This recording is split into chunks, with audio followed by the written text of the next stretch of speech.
And here we have the base, and it's the phoenix bird on top of a metallic kind of bowl. And the bowl kind of signifies a danger room motif with the etchings around the perimeter of it. And I will say it does bring a touch of class to the piece. It does kind of unify the X-Men line with a similar theme, much like the X bases from before. And as we go with the flames, you can see this rich color of gold and red towards the tips. And as you travel your way to the center of the piece, it's more of a solid yellow with some streaks of reddish orange. So I will say it is painted really well. There may be some casting issues as far as maybe bubbling or imperfections, but again, with resin, you can't really hide the flaws.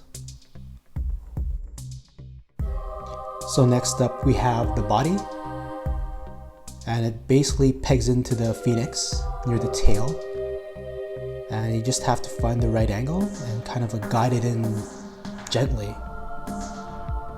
And once you find the right angle, it's just a matter of giving it a firm push and just keep pushing down until it just fully goes into place. So here's the body sculpted by Joe Jung, and he did a phenomenal job with this. The curves are all in the right places, and the muscularity is just really, really incredible. She's toned, but not to the point where she's masculine. This piece just really exudes sexiness. And finally, we have the exclusive head, sculpted by Will Harbottle.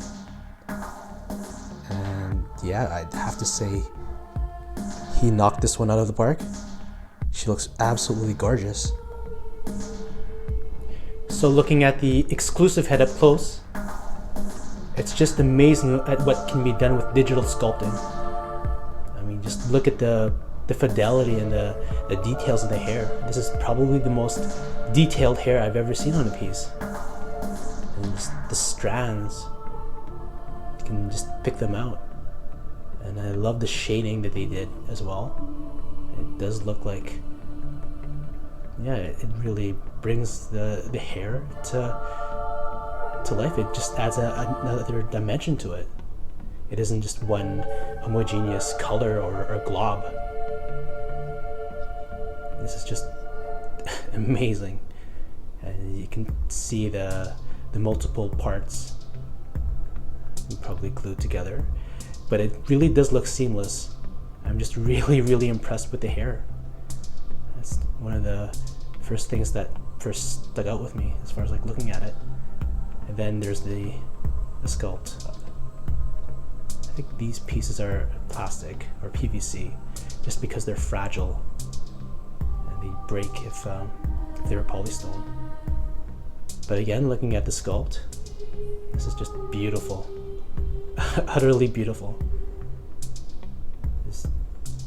Yeah, I mean, what else can I say? Look at the details in the feathered eyebrows. I really like that.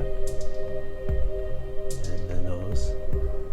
There's some defined features here with the chin, the top of the lip. And I love how they glossed the lips. And there's a bit of blush on the cheeks, not too much. And I love the creases on the forehead. This is just really, really incredible stuff. I mean, this is so reminiscent of the Red Sonja that Will did, and that was a home run, and this is a home run as well. This is just a phenomenal piece. I love it. I think this might be my favorite head out of the two. And looking at the eyes, I will say there is a bluish tinge to them, but I do see some green, so it's kind of like a greenish blue color. Not totally green as it should be, which might be a big turn off for some collectors, but yeah, you can probably hit up John Ficci and get some of his decals to change those, swap them out, Or if you're really handy and you have a steady hand, you can try your hand at painting them to whatever shade of green that you want. But yeah, I really love this head. It's a gorgeous piece. And here we have the regular head, and again the hair just really stands out. I just love how wild it is. It's so reminiscent of the John Byrne panels, as far as just Phoenix being, or Dark Phoenix being out of control and untamable. I just love it. Look how wild it looks. Straight down to the hair ends. It's just so detailed and so amazing. I'm just blown away by the strands. That's just so impressive in hand. You don't really notice these minute details unless you have a piece in hand and it's just right in front of you and you're just holding it.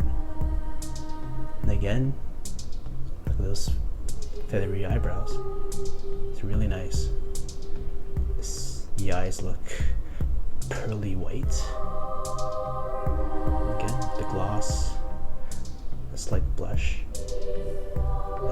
the slight curls of the forehead. Really nice. Really impressed. If there was a minor nitpick I have to make, it'd probably be the expression. When I think of John Byrne's Phoenix, I think of her being more menacing and more diabolical and evil, and I think she should just have more of a menacing expression on her face. Instead, this one feels a bit too calm.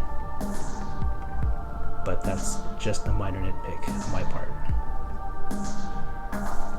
But yeah, beautiful piece. These strands might be a bit plasticky, or might be plastic, just because they stand out. But yeah, I think Will sculpted this as well, so I'm very, very impressed. Just blown away. Yeah, I mean, I said before in my XM's Phoenix review that if Will were to ever sculpt a Jean Grey head and use that for the body of the Phoenix, that would have been the perfect statue for me. And these heads are as close to perfection as you can get, as far as I'm concerned. Just beautiful.